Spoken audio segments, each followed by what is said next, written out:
So, welcome back to the Dr. Doug Show. Today, I have a great guest for you to listen to if you're worried about stress, if you're worried about bone health, or really just if you're worried at all.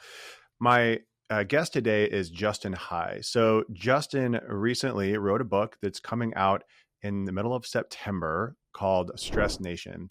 So, Stress Nation is essentially the summary of his work around cortisol, how cortisol as a master hormone has an impact on so many things in our body, including sex hormone, including thyroid, including sleep. The impact of these changes in our body are profound. And the work that he's done helps to draw lines from cortisol, from stress, from our lifestyle, from a lot of different things to all the things that you might be worried about, including your bones. So Justin and I get into cortisol as a hormone, why it's sort of an underappreciated, under talked about source of chronic disease. And then we talk about areas where we might want to look into our lives to help to identify, is this a cause of hormone dysfunction of cortisol? We talk a little bit about testing. We talk about lifestyle. We talk about supplements. He's founded several companies. One of them is a company called Rebalance Health. We talk a little bit about the products that he's created there, which have clinical significance. They've done their own studies on their products, which I'm always an advocate for supplement companies doing. So we talk about those products. We talk about his book a little bit at the end. So if you have fear around your diagnosis, if you're concerned around bone health, if you are concerned around anything, you should probably listen to this to get some tips around what to do about this cortisol, which might actually be an underlying cause of so many of the things that you're actually concerned about. Okay, Justin, hi. Thank you so much for joining me on the Dr. Doug Show. I'm really excited to talk about the topics that you bring to the table. So let's just start with an introduction of kind of how you got into this space and how this became something that you wanted to go so far as to write an entire book about it. Yeah, absolutely. So my name is Justin High. I'm the founder, co-founder, and CEO of Rebalance Health. And Rebalance Health is focused on cortisol. We've been focused on cortisol since about 2019. We were the first company in this space that really took a deep dive into what cortisol does to the body, why, and what type of protocol could help support cortisol and balance out hormones for men and women in the world today. Yeah, that's amazing. So let's get into kind of some of the foundational concepts here. So I think most people have probably heard of cortisol, but tell me a little bit more about this hormone, how you look at it as interacting with the human body. It's a great question. So cortisol is what I consider the master hormone. And it gets a bad rap, but it has some very good benefits to it. Cortisol controls your blood sugar. It controls your immune system, helps your immune system. It regulates all kinds of wonderful things in the body. So we won't go too deep into what all the benefits are, but it's known as the stress hormone. That's how it's just known throughout the world, right? And people are familiar with fight or flight or rest and digest. The fight and flight is the problem. Why it's so interesting to me is because almost every molecule in the human body has a cortisol receptor. No other hormone operates that way. So when cortisol is elevated, you feel it systemically from your head to your toe. And it shows up in really interesting ways when you break it down. How does it show up? Lack of sleep. Shows up in weight gain, muscle mass loss, libido loss, brain fog, anxiety. It shows up in all these ways that people are looking at individually as individual symptoms that they're complaining about on a day-to-day basis. And when cortisol is out of whack, it does something very straightforward. It prevents you from falling asleep, and it prevents you from staying asleep. And why that's important is because guess what? You make all your hormones pretty much, let's not get into a scientific debate, but you make the majority, if not all your hormones, whilst you're sleeping. If you're not sleeping, then you're going to feel kind of lousy the next day because you make all your hormones for the following day, right? So how you slept last night shows up today in your mood, your energy levels, everything, right? Your libido, everything.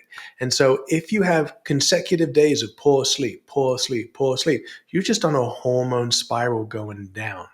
And people go, I feel like crap. I can't focus. I can't do anything. I'm gaining weight. I'm eating right. I'm exercising. Again, cortisol. You over-exercise, cortisol. You under-exercise, cortisol. It is the one hormone that we don't understand as how impactful it is on our world. And that leads directly into your world, which is osteoporosis, and it can affect bone strength, muscle strength, everything. So cortisol is a very important hormone that is misunderstood. And the simple cause and effect is directly related to sleep. Yeah, amazing. I talk about this downward spiral of sleep problems because we have, in our audience, we have a lot of women who are postmenopause. We've got a lot of women who are perimenopausal, and a common theme is once you start having hormone fluctuations, once you start being less tolerant to likely cortisol, the sleep imbalance then results in worse cortisol, worse sleep, I mean, it just is this downward spiral, and it can really negatively impact both women and men, but definitely women in this time frame. Absolutely. Women are substantially more likely to suffer from anxiety as a direct cause from increased cortisol. But there's a question that we haven't approached yet, which is why is everyone's cortisol so elevated? And that is Let's get into why, and then I actually want to get into why women are more susceptible to it too, because I get some negative feedback when I say that, but I agree, but I want to hear how you look at it. But let's talk about just overall, like, what happened? Why do we see this hormone that is a master hormone? Why is this hormone so out of whack? great question. You're younger than I am, so I'm going to talk about where I was. But I grew up in the '70s and the '80s, right? We didn't have the iPhone, we didn't have the internet, we didn't have social media, we didn't have Netflix, we didn't have Amazon, we didn't have any of this stuff. In fact, we kind of lived in a bubble.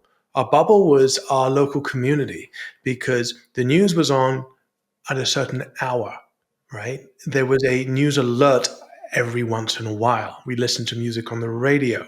We wanted to watch television. We had a few channels. You wanted to watch it late at night? Well, tough. Around midnight, national anthem came on with the flag and went to static. There was nothing else to watch, right? You wanted to watch cartoons? First thing in the morning. That was it. That was it. There wasn't a cartoon channel you could watch all day, right? You wanted your news? You had a newspaper. And then, like I said, a news hour. We were limited with the amount of information, the amount of content that came to us. You wanted to know what your friends were up to? You picked up the phone or you made a date and you met them, right? You didn't communicate through iPhones or phones or cell phones. They weren't around. And so what has happened in the past 30 years is unprecedented. We have accelerated beyond all reasonable knowledge back then as to what would happen. We just accelerated the pace of the world exponentially. And now content, right? Whether it's news, work, financial, political, family related, anything is coming at you like a complete fire hose. It's just being flooded at you 24 hours a day. And what has happened is we weren't taught how to use our cell phones or technology responsibly as human beings. Everyone looks at screen time for my kids, right? I have to put a certain amount of time for my kids, right? Guess what? Screen time's for everyone. It's not just for your kids, it's for you because believe it or not, we are all now completely addicted to content, to information, instant gratification. We used to go to the video store to pick a movie. There was one or two copies behind the cover. And if you were lucky, it was there. You grabbed it, you got to watch that movie that weekend with your family, with your girlfriend, whatever, right? Today, turn on Netflix. I can binge watch anything that was ever made, ever, whenever you want. And so we've become spoiled. We've become entitled.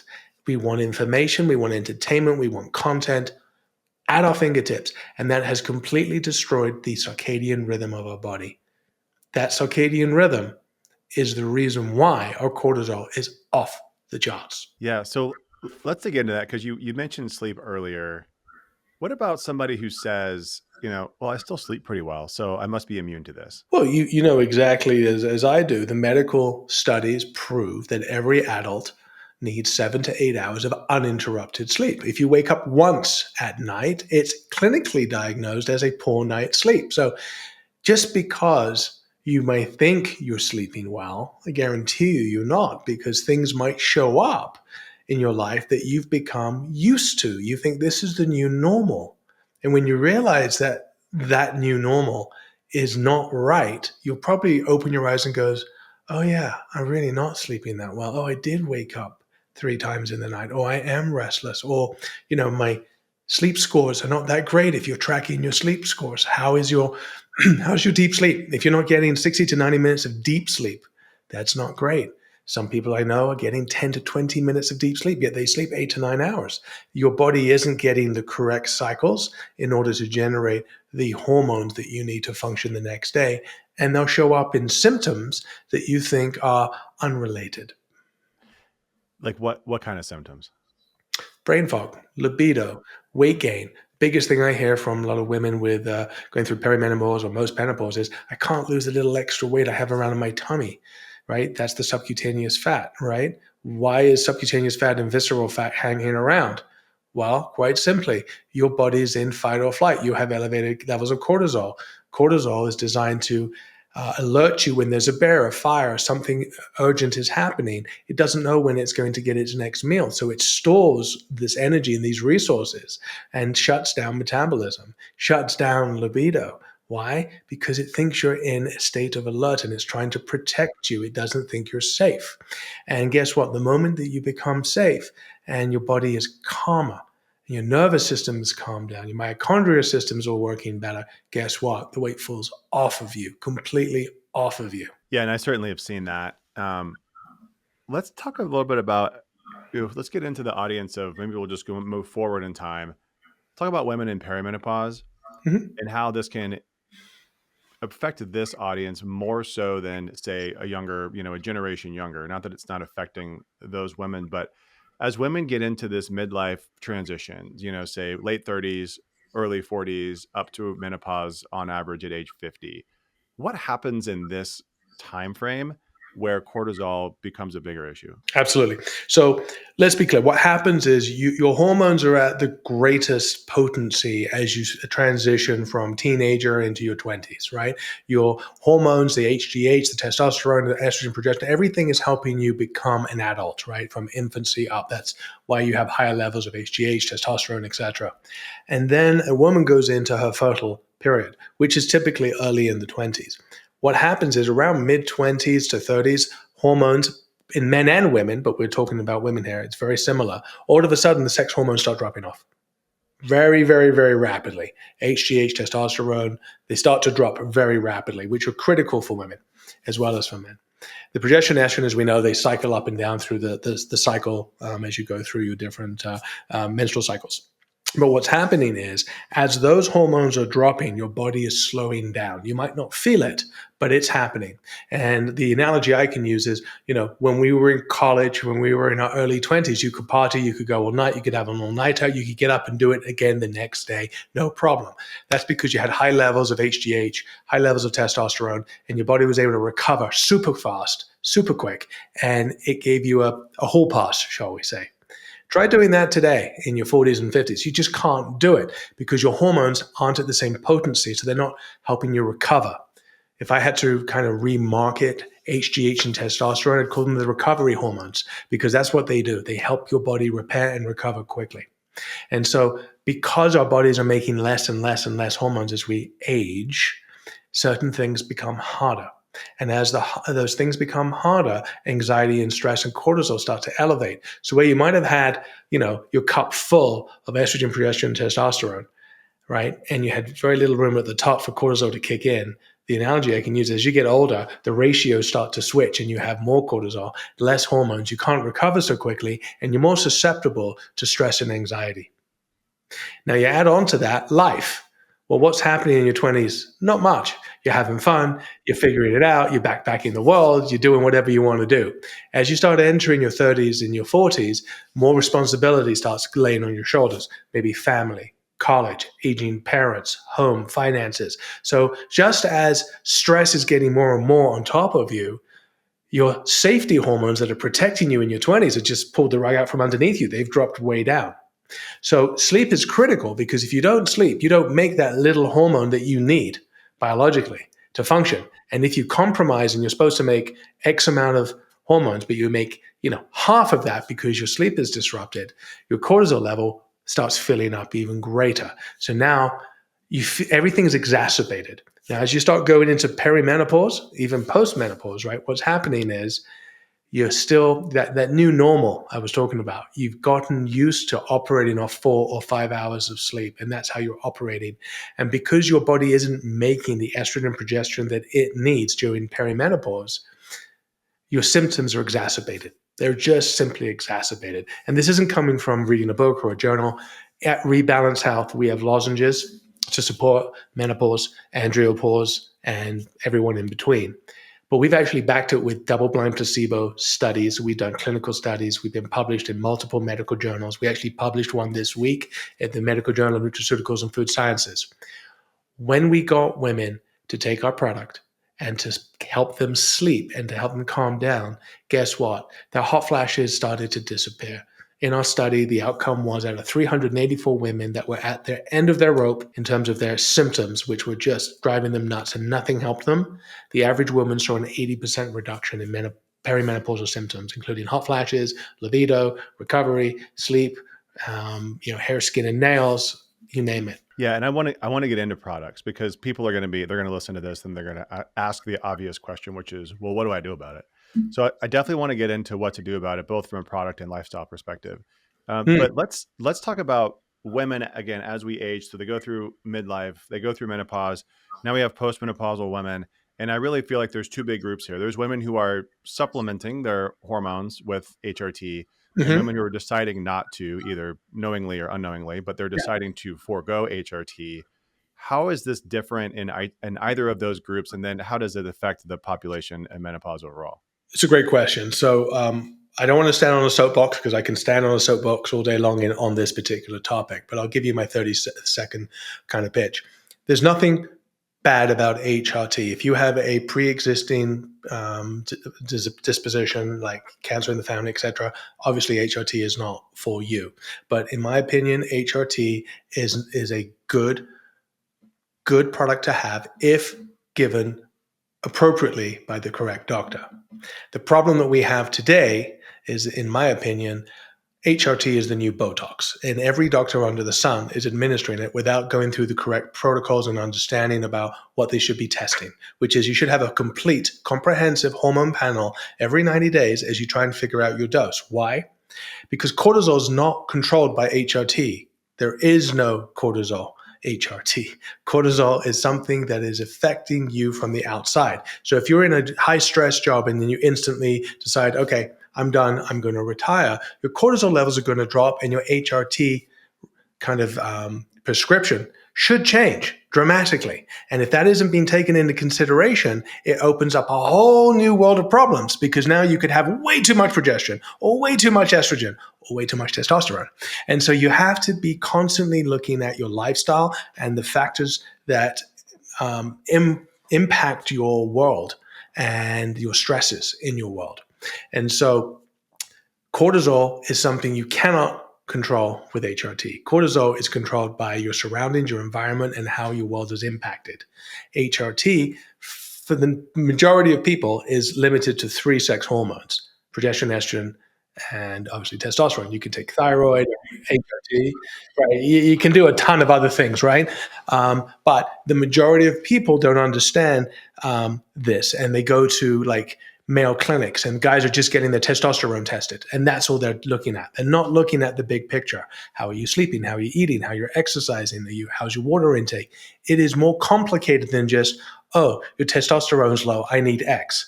And by the way, there is no standard testosterone number for men or for women or anything. And I'm frustrated with doctors saying, well, you've got to be above 600. They should be ashamed of themselves. There is no such rule. It is anywhere between 250 and 1200, and it's all based on the individual, not based on a book, which you can look it up. And that's the problem. All these Botox doctors are just, they're pushing out, not Botox doctors, but I'm saying like doctors are treating it like Botox. Anyone can have it, and they got to hit a certain metrics. That's not the case. You have to go to a specialist who understands endocrinology and can look at all the factors associated with it. And once you're balanced, once you're even and you're at the right ratios and you're getting quality sleep, the old you comes back. And that's the beautiful thing. Yeah, well, yeah. So thanks for that. And clearly, you've listened to some of my content. You know, I'm a big advocate for HRT, and I'm a big advocate for optimizing HRT, meaning that we're talking about symptoms, we're doing testing, we have benchmarks, but only because we have to have something to put on paper, right? Right. So for men, we're not aiming for just 600. How are you feeling? How are you performing? What's happening with your body composition, et cetera? For women, this is a bigger space where I get criticized on social media for testing at all, which you know, I want to know what's happening with the patients. So we definitely test, but we're not just testing estradiol levels. We're not just testing progesterone. We're testing FSH. We're testing bone turnover markers. I'm looking at other factors, right? And that actually leads me to actually, before I get to this next thing, I did want to just take a quick step back. Something that you said that my audience will throw their hands in the air and scream out loud. Um, Around the risk around having a family history of cancer and hormones. So my understanding and the way that we do this clinically is that if you have a family history of cancer, specifically, let's say breast cancer, for example, if you have a family history of breast cancer and you're talking to a doctor about potentially going on HRT, you have to be really clear in saying that the risk of having an immediate family member that had especially a young cancer is already there. Going on HRT actually doesn't change that risk.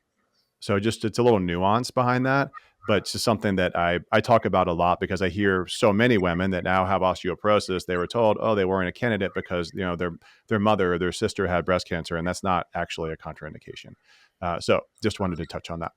Um, so then let's get into the next thing, which is, is this something that is testable? Because we're talking about testing hormones. I do test serum cortisol, but I'm a little dubious on what it means.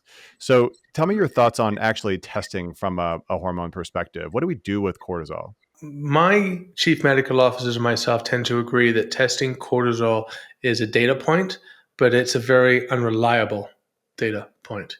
You can test from blood, urine, and saliva, but it's a snapshot in time. It's how you're feeling at that exact moment. You can do a 24-hour urine test, of course, which is a little bit more accurate. But again, just carrying around a jug and urinating all day is a stressor in of itself. So really, the way that we like to look at cortisol is to look at your sleep scores. If you're beginning to get solid sleep, which we do see in our customers, then we understand that cortisol is being managed correctly. If you're not sleeping and you have poor quality sleep, it's a good indication that cortisol is elevated. Yeah. So, What's your favorite tracker? my favorite track, honestly, they're all terrible. I used to work at Apple, so I understand the efficacy levels of them. But consistency, if you have one that you like, or a ring, or the bed that tracks it for you, doesn't really matter. Just pick one and stick with it because that'll be the same consistency there. So if you see an improvement, it'll be in the same one. But you can't compare one to the other. They tend to have completely different outcomes. Yeah, I've used Whoop extensively. I've used Aura quite a bit. Now I'm actually using Hume's new band, and it's a new one for me. And my initial response to this data that I'm looking at is, boy, they don't get into the weeds very much. I'm used to Aura and Whoop they get so in depth, but actually I kind of like it because It, I can't get lost in the numbers, right? It's sort of just like it's a big picture, 30,000 foot view of my sleep quality. Correct, and I mean, I tend to get an email every morning that tells me my sleep score from the sleep AI thing on my bed, and I look at that, and as long as I'm above 85%, I'm like, okay, it's good. I'm okay. And I look at my deep and my RAM, and then I look at my wife, and my wife's like, how do you do that? What? Because like she struggles with it. Yeah, she struggles with it, and so it is. I kind of think of it as a little bit better than, at one point everyone was obsessed with their heart rate. Everyone was tracking their heart rate. Like, do you actually know what the numbers mean? Like, you want to get to an 80% or 30%, but it's so variable and changes based on your health and the quality of your lifestyle that it was quite amusing to me at some point that some of the data that is out there, for the majority of people, really don't understand what it's for and why. And I think the sleep thing is getting better. And I like the way that, like the Apple and the Aura Ring, are gamifying it a little bit, and you get the badges. And we get a lot of customers go, "Hey, I've never had so many good sleep badges in my life, or I've never seen a 90% sleep score." And so it's really, from that perspective, I think it's a great tool to help the consumer and the individual understand that things are either getting better or they're not. And I like the simplification of it. I can't speak for the accuracy and all that good stuff. It's difficult. Yeah, I tell people don't worry too much about the details, right? Yeah, Like big picture, if your sleep's terrible, you can tell. If it's great, you can tell. If it's somewhere in between, is it getting better? That's sort of the 100%. And I agree with you. It's like when you do your testing, right? You do have to ask the subjective questions to the individual. How are you feeling? How are you sleeping? How's your energy? How's your brain? How's your clarity? That's the important questions. And if you're off. yeah, I mean you should.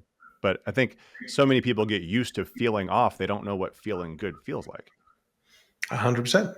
And I see that because a lot of our patients, they've had poor sleep for decades. Yeah, the new norm, right? Yeah, that's what I'm used to. That's what I get. Well, what are you doing? How can we improve upon it? And that's really important. Well, let's talk about what they can do. So I want to talk about products because I looked at your products and I want to talk about some of the ingredients if that's okay. But before we do that, let's talk about lifestyle Mhm. because one of the areas that we struggle with, we are in a clinical practice that has lifestyle pillars. We're talking about nutrition. We have incorporated dietitians and coaches, and like we're doing as much as we can to hit all the lifestyle pillars. Mhm. Talking about stress mitigation and reducing cortisol is hands down the hardest piece. Yep. So what do you think about, like, how do people actually do this? Is it meditation? Is it like some structured thing, or is it just simply doing less? Like how do you guide people through this if you do? You simply have to understand what the human body is, how it functions, what it was designed to do, and how maybe the choices that we're making today aren't the best for the human body. And it's quite logical if you're willing to listen and you're willing to make the compromise, right? If you're not willing to make adjustments to your lifestyle, it's a moot point. And so you can only help the people that want to help themselves. It's kind of like if I have a Big Mac in front of me or a beautiful salad with protein and olive oil on it, you know which one you should eat, but some people are going to choose the Big Mac. And it's the same thing when it comes to stress and cortisol. You know what's going to induce stress in your world. And so try and be mindful about how you go about setting up yourself for success during the day. So for me, it all starts with sleep. So I do not compromise. I do not negotiate with my sleep. That is absolute critical. So without fail, I set myself up to ensure that I can get 7 to 8 hours of sleep. Now, it might not be uninterrupted because it's very challenging to do that every single night, but I do my very best to make sure that I set myself up for success. Now, I wake up every morning at 4:30 with my wife, and we go to the gym and we work out. That's our routine. So we're in bed between 8:45 and 9. I was going to say, do the math on that. I love when people gloat, not that you were doing this, but I love it when people gloat about, oh, I get up at 4 or 3 or 2 and like, but they never say when they go to bed. Hmm. I'm like, well, that's great that you get up at 4, but like as long as you're going to bed at 8, that's awesome. Right. And you Yeah, can get up at 9 if you go to bed at midnight and you're a late chronotype and you're used to that and you do well. But absolutely. yeah, but I want to talk about sleep for a minute because boy, this has been an area of challenge for myself. I mean, personally, in my household, my wife and I have different chronotypes. Like this has been like a constant back and forth. And then I hear the same thing in my patients. So let me talk about one of the I think most important things is consistency. Yep. And what I mean by consistency is same time to bed, same Yep. time waking every day. This is circadian rhythm that we talked about. 100%. But here's what happens with those of us that work on weekdays and not on weekends. We get this social jet lag. All right. Matt Walker talks about this in his book. This social jet lag of, well, now I get to stay up later because I don't have to get up as early. And literally like 1, 2, or even 3 hours, you're changing your sleep cycle. How bad do you think that is? Very. Very. And I don't compromise. Doesn't matter if it's a weekday or a weekend. We are in bed at the same time. Your body can be retrained. Neuroplasticity is right there, right? You have to train yourself in order to look. We were designed to go to bed when the sun went down, and when the sun rises, we're supposed to wake. What's gotten in the way is our entitlement, our ego, and our basically we're destroying ourselves because we feel like we're entitled to. Um, and there's nothing embarrassing about going for dinner at 5:30 and preparing yourself so that you can focus on your sleep. I'd rather have a better quality life and health than be, egotistical and say, "Well, it's the weekend. I'm entitled to this," or, "I've worked really hard. I'm going to have this, this, this, this." Yeah, look, no one's perfect, and occasionally we go out with friends and they want to eat later and so forth. Guess what? I know the following day I'm going to feel like shit, and I do. Right. And so that's it. So you don't have to be a Buddhist monk, but understand the cause and effect and be honest with yourself about the realities around it. So, yes, we go to bed very consistently and we wake up very consistently. And because of that, on the weekends, even if I wanted to sleep in, I couldn't. My body is up. My Well, that's body the is up. problem. I can stay up late, but I can't sleep in. Yeah. Yeah. Yeah. So I can stay up till 11 and binge watch something on Netflix, but I will be up at 5:30. Yeah. It's guaranteed. You're there. And the same thing with working out. It's been proven the best thing to do is work out in the mornings. It just, that's when it's the best, right? If you decide to work out after work or in evenings, guess what? You're raising your cortisol. You just are. And then you're going to go feed your body. You're going to eat, right? You're going to fuel it. Then you're going to go to bed. Well, guess what? Your bladder is going to wake you up sometime in the night to use the bathroom. And so that's the other thing that you have to take into consideration. We are aging. You might not like to hear it, but we're aging and you can't fight it. You're going to have a weaker bladder. You're not going to be able to retain foods as well as you used to. And so if you're going to eat, I want to eat at least 2 to 3 hours before going to bed so I have the opportunity to expel all the waste. So I go to bed on an empty stomach, an empty bladder, so that doesn't wake me up. I drink most of my water well before 3 o'clock in the afternoon in order to ensure that it is all out of me and I don't get woken up by my bladder. Aging sucks. I'm 50. It happens, right? These are just things that happen, right? I didn't just wake up and decide to do this. I've been doing this since I was probably 32, 33. And it started because when we had our first child, I used to work out in the afternoons after work. But if I did that, I wouldn't see my kids. Then I couldn't help them with their homework. And so my wife and I agreed that I would start waking up early. I go to the gym in the morning, come back, help with the kids, go to work, come back, and then I could be dad, right? And so it was a conscious choice to be a better father for me and the way that my family unit operated, so I could be at home and be with the kids. And as the kids got older and we didn't need to do early feedings and so forth, and they got to sleep in, my wife and I were able to go to the gym together. And that was how this evolved. So this isn't something that I decided to be trendy with. This is something that we actually consciously did in order to fit with our lifestyle. It takes time. And I do think you mentioned the family piece of it. I mean, it was easier, before kids, obviously. And then young kids disrupts everything. There's Oh, no for way around sure. that. And now my kids are 6, 11, and 13. So now I go to bed and my 11 and 13-year-old are still up. And I'm like, good night, see ya. And I'm assuming that they're going to go to sleep. I'm pretty sure they do. But I can't worry about that because I can't stay up until they go to bed. It doesn't change, by the way. It doesn't change. My kids are 20 and 18, and now I literally, I'm like, okay, you have a curfew. You have to be back by 11 or midnight, whatever. And my body will wake up at 11 and midnight because are they home? So the worrying factor kicks in. And so there's the reality behind you can do some of it, but you can't do all. But my cortisol elevates naturally because in my head, I know my kids aren't safe until they're home. And when they're home, I'm back out in like 2 seconds, but I just need to know that they're home. Yeah, I'm at the stage where my kids are locked in the house. So we're good. We're good there. But I hear people use these as excuses and say, well, I have to stay up for this. Or, my dog wakes me up. Well, get your dog out of here. Well, I can't get like it's amazing the excuses that we can make. And so I was actually thinking, I was counting as you were going, I want to hear like the top 5 tips. So let me just review. So consistency, number Yes, 1, for right? sure. Early dinner. So 3 hours before bedtime. And then I love the fluids before 3. I mean, that most people are, they probably are dehydrated all day and then they load Yep. liquids at night, right? And then Yep. Yep. they're peeing 6 times throughout the night. And so that's top 3. But Give me 2 more. that's not necessarily setting you up for lower cortisol and lower stress. That's just what I consider life practices that are logical to set you up for success for better quality sleep. I believe in get up and don't touch your phone. Your phone shouldn't even be next to you. Your phone should be in another room or on airplane mode. It should not be near you because it is a stressor in of itself. And it is feeding that dopamine hit that you want, that you get from that phone. So it needs to be out of your room completely. I believe in getting up and going outside and getting sunlight. Just a big advocate for that. Barefoot, if you possibly can. I'm a big believer in grounding yourself, getting your feet in the ground. It's amazing how instantly you just calm down. Just do that, right? So, very important. No communication, no cell phone, no emails, no telephones, at least 90 minutes before bed, ideally 2 hours, right?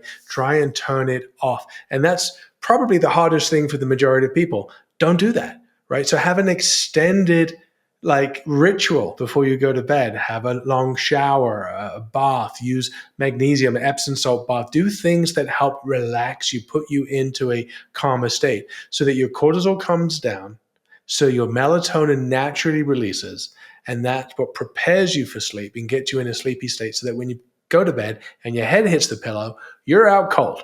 And so it's that ritual, that very important ritual. And watching a horror show or watching the news or getting angry or getting upset before going to bed doesn't make any sense. And I know a lot of people turn on the TV and do it. And if that calms you, then great. But I can guarantee for the majority of people, it's winding you up. Yeah, and a lot of times they don't perceive that. They think this is relaxing, I'm checking out. But you're also getting a dopamine hit and you're watching something that's stimulating. Right. And you talk about blue lights and all that. So we won't go into too much of all that stuff. But basically, you're tricking your body into thinking it needs to be releasing cortisol because blue light is emulating the same frequencies as the sun. So there's a lot of things that you can do to kind of wind yourself down. And one of the best things, and it's very, very old fashioned, is read a book. Stress Nation happens to be a good one to read, by the way. Let's talk about products, then we'll talk about your book. So let's talk about products because you guys went through the process of creating, testing. When I if I look at our list of supplements for our patients, we got a lot of things under the sleep category. So there's a ton of products in the market. So from a business perspective, this is a terrible market to be in. But you made something that you believed in. So tell us a little bit about what you actually created and why this is something that people should try. Okay, so we didn't create a sleep product. We created a cortisol product. And we went about this in a very unique way. Number one, we wanted to develop a product that would actually work. And let's be honest, 90 to 95% of all supplements on the market do not work. Proven studies, hundreds of them proven. You urinate them out, they never actually get absorbed by the body. And so we wanted to make sure we had a unique delivery system that actually worked. And we know that an IV or a subcutaneous injection is the best delivery method, but that is a drug. The next best methods are either a nasal spray or a lozenge. Not disputable, again, scientific fact. We happened to launch just before COVID, and we said, okay, FDA and the CDC recommends a zinc lozenge. They didn't recommend a zinc gummy. They didn't recommend a zinc pill, but they recommend a zinc lozenge for sublingual delivery. And we were like, okay, so let's emulate that. We don't know where it gets absorbed, but we know the body does absorb it. So let's just focus on a lozenge as a unique delivery system. Then we went and we spoke to very, very, very smart, intelligent doctors, far more intelligent than any of us. And they gave us a list of all the best roots and herbs, proven, thousands of studies on them that seem to help lower and support cortisol and hormonal health. And then over a period of many, many, many months, we kind of put the formulations together and we tested. And we went through 63 to 64 iterations until we found one that worked, that we liked. And then we looked at metabolism, which I think every company in the world has completely forgotten about in the supplement category, right? Your body is designed to consume whatever you put inside of it every 4 to 6 hours. When you issue pain medication for your patients, instructions say repeat every 4 to 6 hours. Antibiotics, you start taking every 4 to 6 hours. You start doing flu, cold medication every 4 to 6 hours. There's something here about 4 to 6 hours in metabolism that makes sense. And since cortisol is a 24/7 hormone that you can't control because outside factors affect it, we thought, you know what? You need something that's going to help support the body throughout the day and night. And so we decided to make these lozenges, and they taste like mints. And you take them like a cough sweet and you suck on them throughout the day as you need them. And so as you could say, most people find the mornings with their kids very stressful. They go to work, it calms down, then things start to heat up. And so they may take another one and take another one and so forth. And so the average person takes, 3 to 4 of these lozenges throughout the day. And what it's doing is it's taking the edge off. It's helping keep your cortisol levels in the normal range and not in the fight or flight category. So we want to bring it into a more even place so that you feel more calm and more even throughout the day. And then you go to night. Well, guess what? That's the longest period of time that you have without consuming food or water or anything. You are fasting at night, right? If you're sleeping 8 to 9 hours, you're fasting. And so during that time, we needed a product that would help support melatonin, but also, again, support cortisol whilst you were sleeping. And that is where we have our dream product.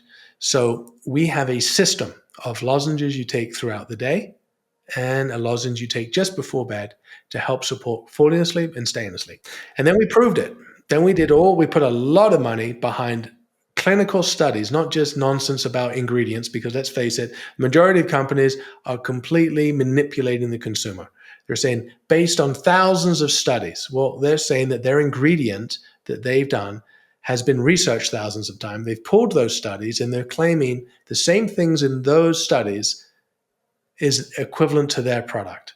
But let's be honest, that's nonsense. It's absolute bullshit and it's fraudulent because they didn't test their product, because not all ingredients are treated equal and not all capsules and pills and gummies have the same coating that can be absorbed or disintegrate at the right time for time released or appropriate release in the body. And so they're nonsense. And the FDA is starting to crack down on all this nonsense. We actually did the studies. We've done dosing studies. We've done assays. We've done double-blind placebo, single placebo, and open-label studies, and then published the results, not ourselves, but through medical journals. So we can actually make claims and talk to what was done in the studies and what those participants saw versus saying, here's ashwagandha, we have ashwagandha, therefore everything about ashwagandha we can claim. Nonsense. Yeah, that's a big issue that I see in the industry as well, because there are, gosh, so many products that are targeted, especially for bone health, but for menopausal women, menopause symptoms, perimenopause. I mean, it is a massive It's a free for all. multi-billion-dollar market, right? It's a free And for all. it drives me nuts when people make claims like you just said, like, oh, this study or this product will do this.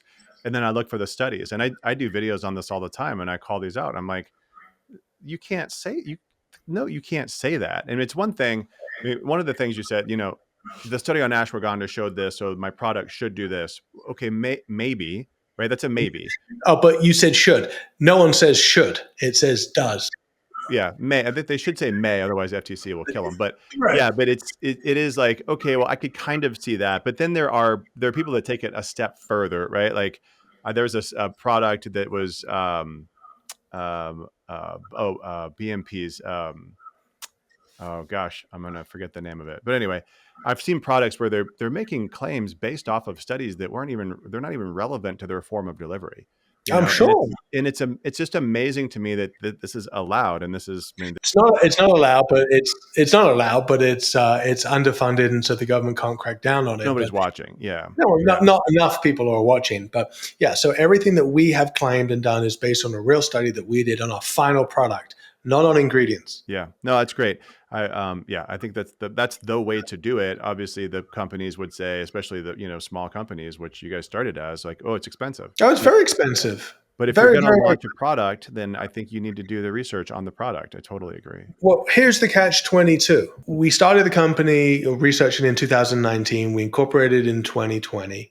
And in 2021, I got hit over the head with a brick. My wife was diagnosed with Cushing's, which is a cortisol disease. Talk about being hit over the head, right, by the universe, right? Because I was researching something I was fascinated with. And then my wife got the disease that I was fascinated with. Are you kidding me?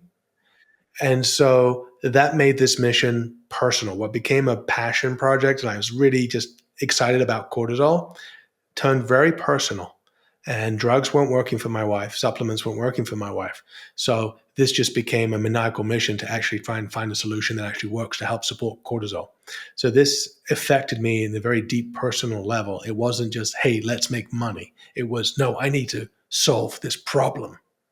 And so I I would never do it anyway, but I know many companies do. I didn't cut any corners. I didn't compromise quality of the ingredients. I didn't compromise testing. I wanted to know that it would work. So I was doing this testing to ensure that it had some effect on the body and would be of benefit. Yeah. Well, that's amazing.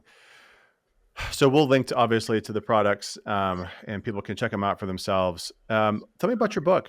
You went so far as to then write it all down. I know that takes a lot of work. I've written some short ones. This one's longer. Tell me more. Well, really, this is the why behind Rebound. Stress Nation is the why behind the company and the products, and explains chapter by chapter in very logical, simple, and nostalgic terms what's going on in the body and why and how we've gotten into this position we're in today. Going back to as we starting from pre-internet, email, social media, Netflix, before that, and how our life has evolved and changed. And that is the root cause of this elevated cortisol level that everyone's experiencing. And so the book really goes through chapter by chapter in non-medical terms for really what's happening and why. Amazing. And it's going to be released when? It's available for pre-order today. And you can order it through stressnationbook.com. There's links to all the different Amazon and book clubs and all those other companies that sell the books. But if you go to stressnationbook.com, I offer a free perimenopause survival guide. Basically, it's an educational course. It's 5 days, simple emails, and kind of walk through why your symptoms are exacerbated. I also have a free course on a health reset and cortisol reset with all the tips and tricks and everything, and they're all completely free. And obviously, you can pre-order the book there. The book is available for pre-order today, but actually releases September 16th nationwide. Okay, perfect. And this will go out before September 16th, so we'll get some pre-order volume there. Awesome. Well, this has been a great review of cortisol, a topic that's actually challenging to talk about, and I'm sure you experienced that in creating all kinds of content around it. I think it's such a big deal, and it's hard for doctors to talk about it. They don't have solutions for it. They don't have drugs for it. And the supplements, a lot of times don't do any good. So I really appreciate the work that you're doing. I think it's been really helpful to have this discussion. Hopefully this will help people to figure out that this is something they need to pay attention to. Any last words for the audience? Yeah, I think there's a really important one. You're not broken. Everyone thinks they're broken or something. You're not broken. You've just got, a overstimulation that no one has pinpointed and helped you through. So I don't like the preying on women that's happening online today, and these companies that are proving or trying to say, hey, I've got a course or a nutrition program or an exercise regimen specifically for you. No, they're all wrong, and they're all con artists, and they're trying to be opportunists. There's nothing wrong with you. You are going through a beautiful rite of passage, just like puberty, and your diet and your exercise really isn't any different. Everyone should be lifting weights. Only way to strengthen your bones, only way to strengthen your muscles. And all these people are preying on you, and you've got to get more confidence and understand you're not broken. You just haven't been given the right guidance and the right information, which is not that difficult to get anymore because we are here. Dr. Doug is giving you the information. You got to believe him. He's 100% correct. And there's good people out there like me that are trying to share information for free in order to help you. Amazing. Well, I couldn't agree more. Absolutely love that sentiment. So thank you so much for sharing it. And thanks for sharing your story with us today. Thank you for having me. All right. Thanks so much for listening to this video with Justin High. I hope you found it helpful, and I hope you took away some things that can potentially help you to reduce stress in your life. Again, this is a lifestyle problem. This is the people around you problem. This is a society problem, a news problem. It is everywhere. So hopefully it's not overwhelming, and you can pick some things to start working on in your life so that you can help reduce the cortisol. I was thinking, as I was actually listening to this interview and his answers, I'm thinking about all the things in my own life that I could be doing. And there's a lot. So I'm definitely falling prey to this as well. So I would encourage you to read the book, Stress Nation. Check it out. He told you the website. We're going to link to it that you can go to so you can get all those free resources as well. And remember, if you are looking for more answers about your bone and you haven't been to our masterclass yet, please consider coming to our masterclass. Our masterclass is where we talk about the top 5 mistakes that we see for people on a bone health journey. And we go through those mistakes. We talk about kind of how we're looking at bone health now as a biomarker of healthspan. And it's a really interesting way to perceive osteoporosis and bone health.